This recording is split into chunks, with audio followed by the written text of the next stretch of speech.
Bonjour très chers amis les Verseaux et soyez le bienvenu sur ma chaîne Intuition des Sérines et j'espère que vous êtes bien. Allez, c'est parti.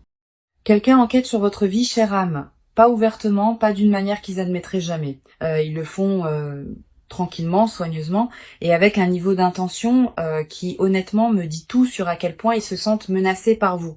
Ce qui est vraiment intéressant pour moi, et c'est là que cela devient en couche, c'est qu'ils n'ont pas commencé avec les méthodes évidentes. L'énergie que je ressens suggère qu'ils sont allés voir quelqu'un d'abord.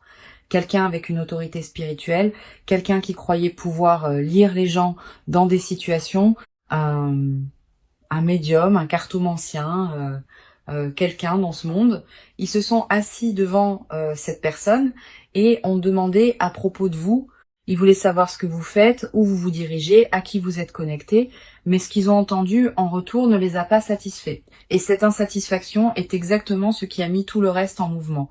Regardons ce que ces cartes révèlent. 2 cartes ont sauté pendant que je mélangeais. Chère âme, l'une a atterri face visible, l'autre face cachée. Je prends cela comme un signe que cette énergie veut vraiment être entendue aujourd'hui. Quelque chose se fraye un chemin et ne peut plus rester caché. Très bien, chère âme, nous avons déjà ces 2 cartes qui ont choisi de se montrer, et maintenant je vais en tirer 7 autres du jeu. Cela nous donne une image complète de ce qui se passe vraiment autour de vous en ce moment. 7 cartes sont placées face cachée sur la table. Je peux déjà sentir le poids de cette énergie juste assise ici. Et honnêtement, c'est dense. Il y a quelque chose de très délibéré, de très calculé qui bouge autour de vous en ce moment.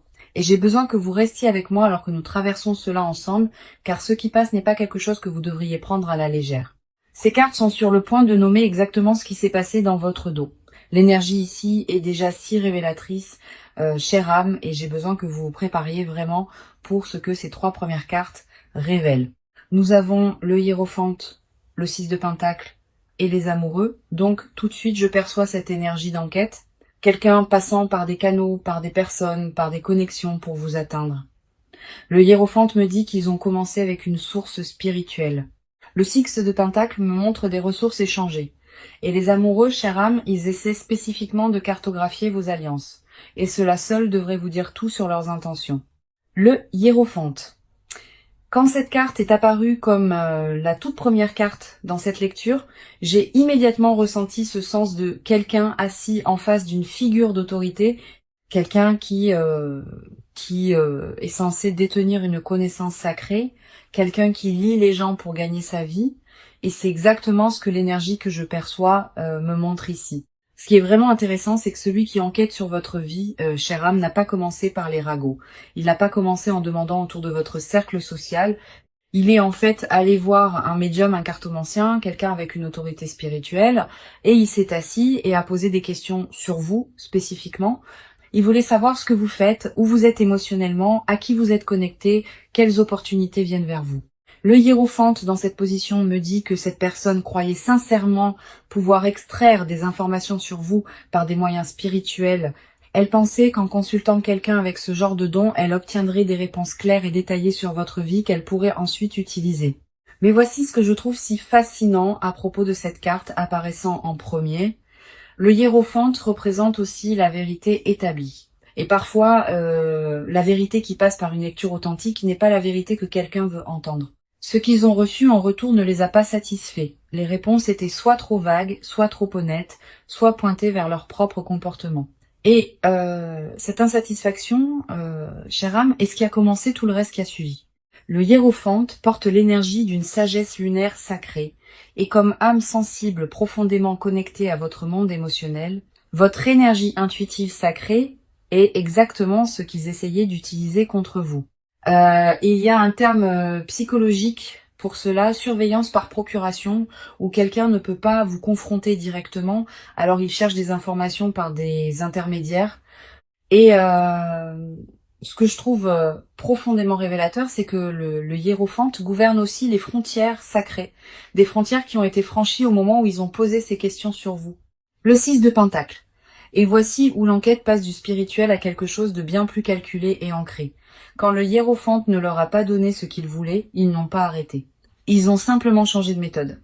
Ce que je perçois avec cette carte est une décision très délibérée de commencer à échanger des ressources, des faveurs et de l'influence pour extraire des informations sur vous, chère âme. Et c'est là que cela devient personnel parce que cela signifie que quelqu'un dans votre cercle, quelqu'un que vous connaissez et en qui vous avez confiance, est compensé d'une certaine manière pour partager des détails sur votre vie. Maintenant, je veux être claire. Cela ne ressemble pas toujours à de l'argent qui change de main. L'énergie que je ressens ici suggère que cela pourrait être une monnaie émotionnelle, quelqu'un à qui on offre loyauté, validation, inclusion sociale, ou une promesse de soutien en échange de fournir des informations. Pensez aux personnes autour de vous qui semblent soudainement, étonnamment proches de quelqu'un en qui vous n'avez pas pleinement confiance. Cette dynamique est exactement ce vers quoi cette carte pointe.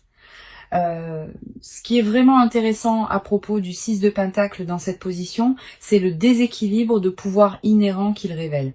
Il y a un donneur et il y a des receveurs. Et le donneur détient tout le contrôle. Celui qui orchestre cette enquête se positionne comme le bienfaiteur, le généreux, tout en tirant tranquillement les ficelles et en recueillant des renseignements sur vos mouvements, vos relations, vos opportunités. Psychologiquement, c'est une tactique de manipulation connue sous le nom de relation instrumentale, où les connexions sont formées ou maintenues non par véritable souci, mais purement pour les informations ou l'avantage qu'elles peuvent fournir. La personne qui fournit des informations sur vous peut même ne pas pleinement réaliser comment elle est utilisée. Et karmiquement, chère âme, c'est significatif. Chaque échange fait dans l'obscurité, chaque faveur échangée pour vos détails privés, porte une dette énergétique. Le 6 de Pentacle se rééquilibre toujours éventuellement, et ce qui vous est pris sans consentement trouvera son chemin de retour vers sa source. Il y a aussi une signature lunaire qui court à travers cette carte, que je ne peux ignorer, et la lune bien sûr, et l'astre qui résonne avec votre nature émotionnelle profonde. Ce que j'interprète ici, c'est que celui qui recueille ces informations sur vous est profondément conscient de votre magnétisme émotionnel naturel, de votre capacité à attirer de bonnes choses, de bonnes personnes et de bonnes opportunités dans votre vie, presque sans effort. Cette conscience pousse leur besoin de vous surveiller à travers ces moyens transactionnels. Ils ne peuvent pas reproduire ce que vous avez naturellement. Alors à la place, ils essaient de le cartographier, de l'étudier, de l'inverser par des informations de seconde main. Et voici ce qui me frappe le plus profondément à propos de cette énergie. Chaque personne qui accepte quelque chose en échange d'informations sur vous confirme essentiellement à l'univers que votre vie vaut la peine d'être étudiée. C'est pas une petite chose, chère âme. Et que cela qu'il le réalise ou non est le plus grand compliment qu'il pourrait jamais vous faire.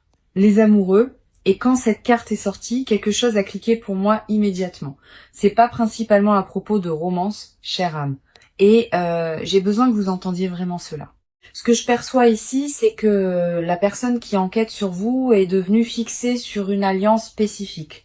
Une connexion que vous avez avec quelqu'un d'autre qui court incroyablement profondément.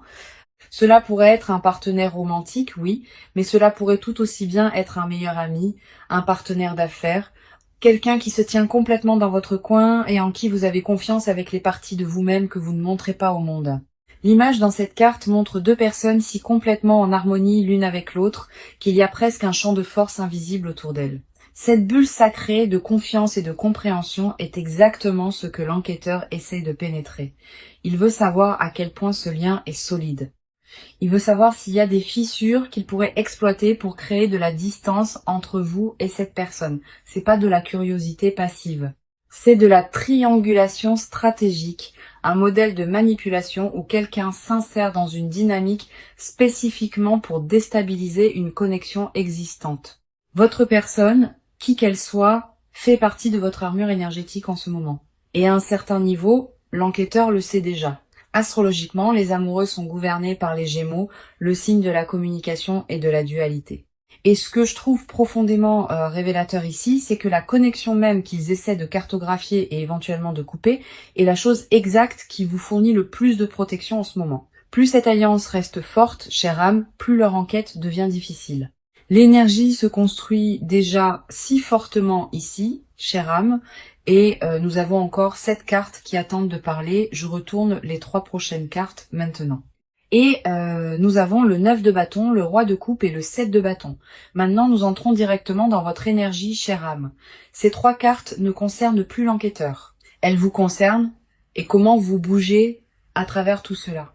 Ce que je perçois, c'est une image de quelqu'un qui sent que quelque chose ne va pas, qui traite tout cela intérieurement avec une incroyable profondeur émotionnelle et qui construit déjà ses défenses.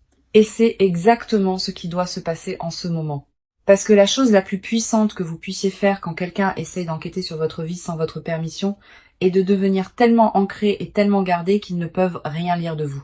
Le 9 de bâton. Et cette carte parle directement à quelque chose qui se passe en vous, chère âme, quelque chose que vous n'avez peut-être pas pleinement nommé encore, mais que votre corps a absolument, vous l'avez déjà ressenti. Pas d'une manière claire et définissable, mais de cette manière tranquille et persistante où quelque chose c'est simplement. Un léger malaise quand certaines personnes posent certaines questions sur votre vie. Un sentiment d'être observé d'une distance que vous ne pouvez pas tout à fait localiser. Votre système nerveux a enregistré ces signaux bien avant que votre esprit conscient ne rattrape. Ce qui rend cette carte si significative ici, c'est que le 9 de bâton parle à quelqu'un qui a déjà traversé ce genre de violation de frontières auparavant. Une expérience précédente où quelqu'un a accédé à votre vie sans votre consentement a en fait aiguisé vos instincts plutôt que de les briser. Vos blessures passées sont devenues votre système d'alerte précoce. Et en ce moment, ce système se déclenche. Cette garde inexplicable que vous portez ces derniers temps, cet instinct de tenir certaines informations plus près, cette réticence subtile à partager des mises à jour même avec des personnes familières, faites-y confiance complètement. Astrologiquement, Mars gouverne l'énergie défensive de cette carte. Et Mars active actuellement vos réponses d'autoprotection instinctive pour une raison. Votre intuition n'est pas de la paranoïa, chère âme, c'est de la précision. Et le fait que vous ayez ressenti quelque chose sans pouvoir encore le nommer est en fait votre plus grand avantage dans cette situation en ce moment. Parce que la personne qui enquête sur vous compte sur le fait que vous ne faites pas confiance à ce que vous ressentez. Le moment où vous décidez de croire pleinement vos propres instincts est le moment où toute leur opération commence à se défaire. Et ce moment, chère âme, est maintenant. Le roi de coupe. Et c'est là que l'histoire prend un tournant que la personne qui enquête sur vous n'a complètement pas anticipé. Cette carte, c'est vous, chère âme. Comme âme sensible profondément connectée à votre monde émotionnel, le roi de coupe est votre énergie naturelle incarnée, le maître de la profondeur émotionnelle et du commandement intuitif. Pendant que tout ce que nous avons discuté jusqu'à présent s'est passé autour de vous et sous la surface de votre vie quotidienne, vous avez été assise dans cette énergie du roi de coupe, traitant chaque signal, chaque incohérence, chaque petit morceau d'information avec une intelligence émotionnelle si profonde et si contrôlée qu'elle ressemble à de l'immobilité de l'extérieur. Et cette immobilité est votre arme. Il s'attendait à trouver quelqu'un de réactif, quelqu'un qui porte ses émotions ouvertement, quelqu'un qui pourrait lire facilement. À la place, il trouve un livre fermé. Le roi de coupe maîtrise l'émotion sans la supprimer, ressentant tout profondément tout en ne révélant que ce qu'il choisit de révéler. Ce que je trouve psychologiquement fascinant ici, c'est la dynamique que cela crée. Moins vous, chère âme, réagissez, plus l'enquêteur devient frustré. Plus il devient frustré, plus il pousse fort. Plus il pousse fort, plus il s'expose. Votre calme, chère âme, n'est pas de la passivité, c'est de la stratégie. Et cela fonctionne d'une manière que vous ne voyez peut-être pas encore pleinement.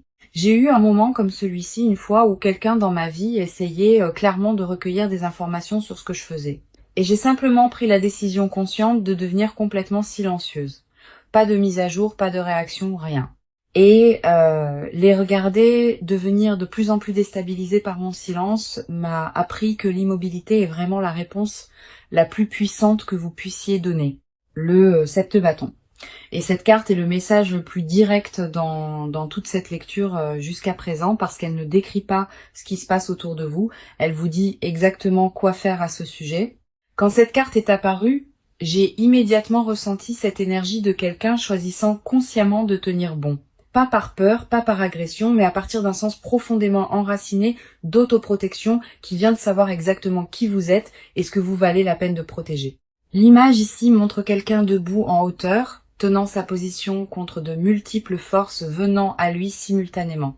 Cette élévation est importante. Vous ne combattez pas au même niveau que celui qui enquête sur vous.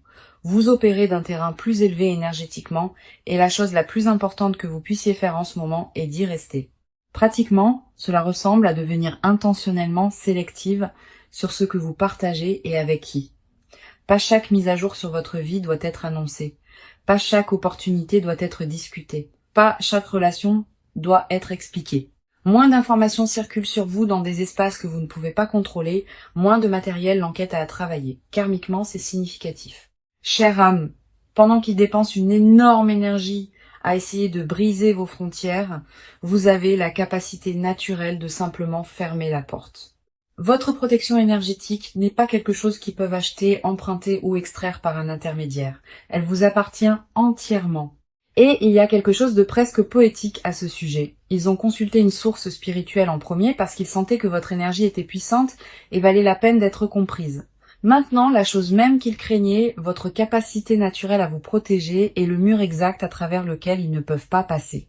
Nous entrons maintenant dans la couche finale de cette histoire, chère âme, et j'ai besoin que vous prêtiez vraiment attention à ce que ces 3 dernières cartes sont sur le point de révéler ici.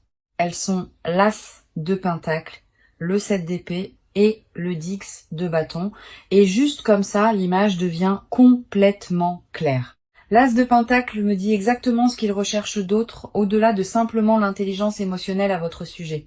Le 7 d'épée nomme directement l'opération. Et le 10 de bâton me montre ce que toute cette activité secrète a tranquillement fait à vous, chère âme, d'une manière que vous n'avez pu être même pas pleinement reconnu. Ces 3 cartes ensemble sont le cœur de toute l'enquête. Le motif, la méthode et le coup.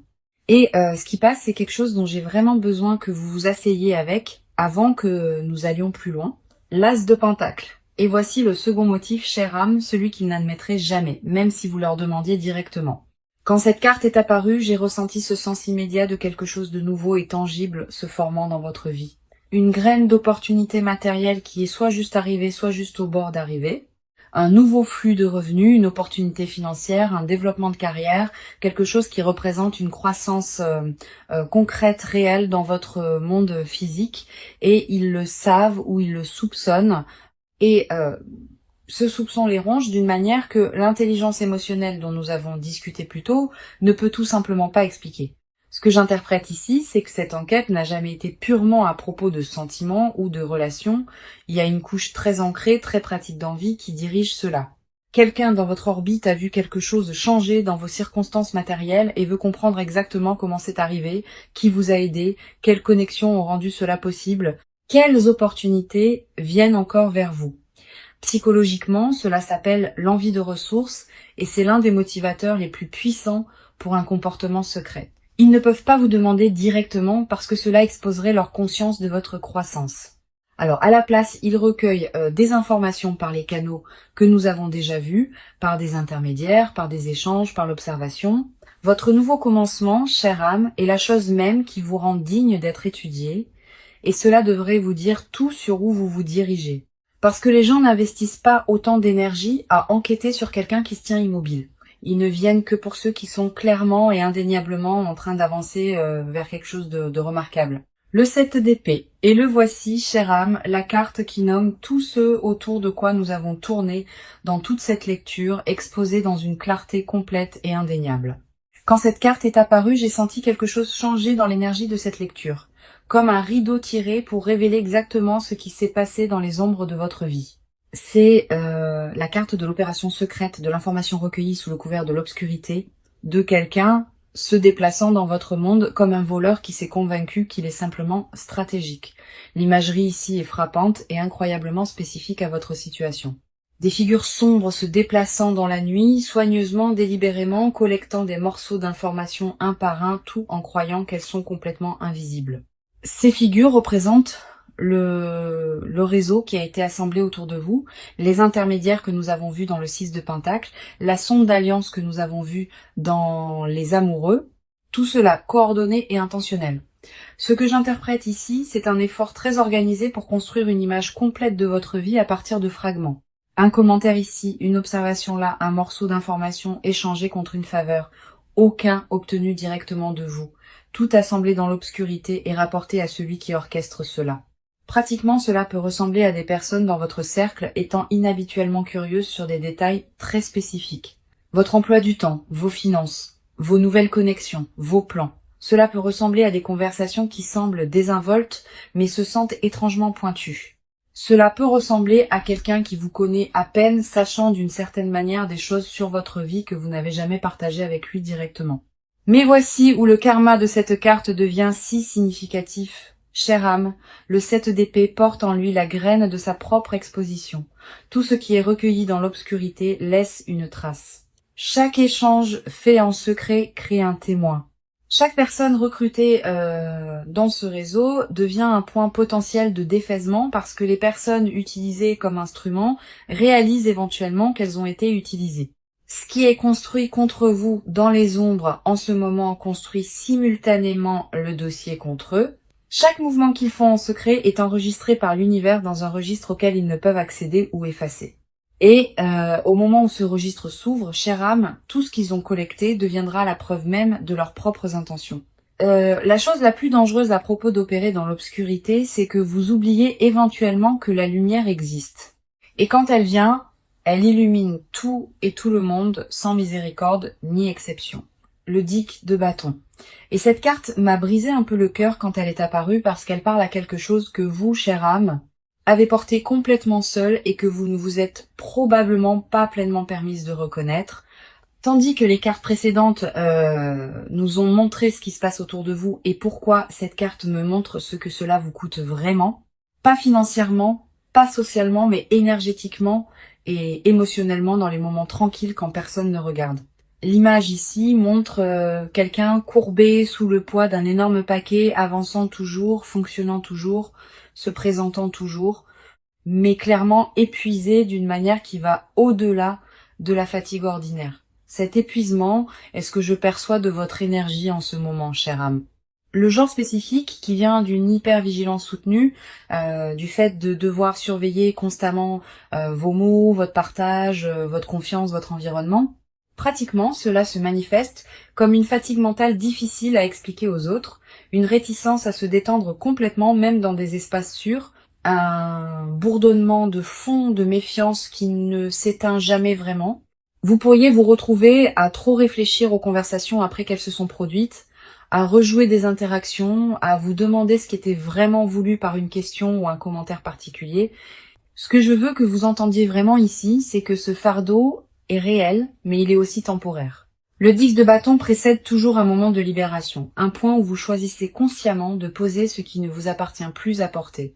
Le poids de leur enquête n'est pas le vôtre à porter. Chère âme, vous n'avez pas créé cette situation et vous n'avez pas à absorber son énergie. Il y a aussi une signature de Saturne qui court à travers cette carte, l'énergie des leçons apprises par le poids et la résistance. Et ce que Saturne promet toujours, c'est que la pression que vous ressentez en ce moment n'est pas une punition, c'est un raffinement. Chaque fardeau que vous avez porté à travers cette situation a construit une version de vous qui est plus forte, plus discernante et significativement plus difficile à infiltrer que vous ne l'étiez avant que tout cela ne commence. Et nous avons une dernière carte restant dans cette lecture, chère âme. Et j'ai besoin que vous restiez avec moi parce que celle-ci va lier tout ensemble d'une manière qui, je pense, aura tellement de sens pour vous. J'étale tout le jeu sur ma paume et je vais laisser mon intuition me tirer vers exactement la carte que cette énergie a besoin en ce moment. Il y a quelque chose de très spécifique qui veut passer ici. Un dernier morceau de cette histoire qui doit être nommé à voix haute avant que nous ne fermions. Je la place face cachée sur la table, prenant juste une respiration avec elle et la retournant.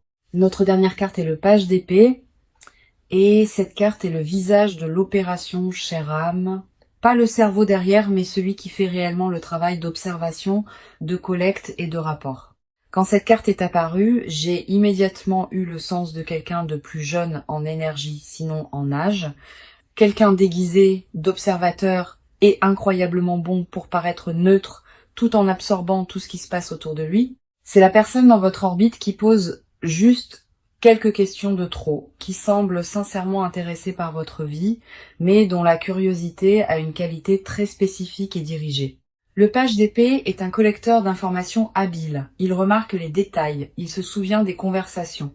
Il assemble des fragments en une image cohérente et passe cette image à celui qui l'a envoyée. En termes pratiques, cela pourrait être quelqu'un qui suit vos réseaux sociaux très étroitement, quelqu'un qui se positionne près de votre cercle de confiance ou quelqu'un qui initie des conversations spécifiquement conçues pour extraire des informations, tout en révélant très peu sur lui-même. Mais voici le karma qui rend cette carte si puissante dans cette position. Le page d'épée porte aussi l'énergie de la conscience intellectuelle, et cette conscience coupe dans les deux sens parce que, chère âme, avec vos instincts qui s'approfondissent et votre intelligence émotionnelle du roi de coupe, vous commencez à voir cette personne avec une clarté absolue. Leurs questions commencent à se sentir pointues. Leur intérêt commence à se sentir creux. Leur enquête devient leur introduction, et vous savez maintenant exactement qui ils sont. Cette histoire n'est pas finie encore, et je le sens dans mes os en ce moment. Quelque chose me tire encore, et j'ai besoin d'honorer cela. Alors je vais prendre la moitié de ce jeu, le retourner face visible, et laisser la toute première carte qui se révèle parler comme notre confirmation finale pour tout ce que nous avons vu aujourd'hui. Et cette carte est l'As de bâton. Et le voici, chère âme, la confirmation vers laquelle toute cette lecture a construit. Cette carte est de l'énergie d'ignition pure, un nouveau chapitre éclatant à l'existence avec une force qui ne peut être contenue, ne peut être surveillée et absolument ne peut être éteinte par l'enquête ou l'envie de qui que ce soit. Quoi qui commence dans votre vie en ce moment, et nous avons vu la graine dans cet as de pentacle, c'est réel, c'est puissant et c'est déjà en mouvement. Ce qui me frappe le plus profondément à propos de cette carte apparaissant comme notre confirmation, c'est ce qu'elle dit sur les personnes dont nous avons discuté tout au long de cette lecture. Chaque ressource qu'ils ont dépensée à essayer de vous comprendre, chaque faveur échangée, chaque question soigneusement plantée, tout cela était eux ressentant ce feu en vous avant même que vous ne le ressentiez pleinement vous-même. Ils enquêtaient sur votre potentiel. Chère âme, et l'as de bâton vient de confirmer que leurs instincts à votre sujet étaient absolument corrects. Vous êtes sur le point de brûler si magnifiquement brillamment qu'aucune ombre ne peut vous suivre là-bas. Et tout ce qu'ils ont essayé de découvrir à votre sujet, ils sont sur le point d'en être témoins de première main.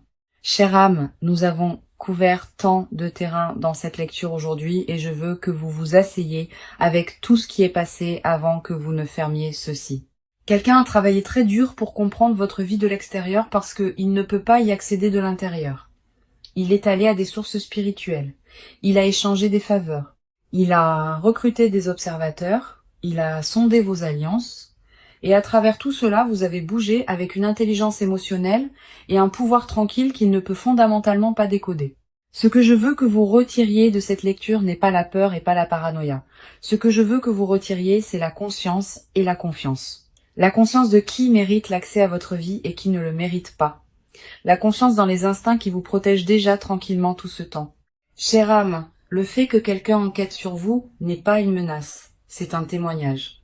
Cela signifie que vous vivez une vie qui vaut la peine d'être examinée, que vous construisez quelque chose qui vaut la peine d'être envié, et que vous devenez quelqu'un qui vaut la peine d'être regardé. Protégez votre énergie, faites confiance à votre cercle avec soin, et continuez à avancer exactement comme vous l'avez fait. Le feu est déjà allumé, laissez-le brûler. Ceci est une lecture générale à des fins de divertissement uniquement, et j'espère qu'elle vous a apporté de la clarté et de la paix aujourd'hui. Merci beaucoup d'avoir été ici avec moi. Chère âme, prenez soin de vous, faites-vous confiance, et je vous verrai dans la prochaine.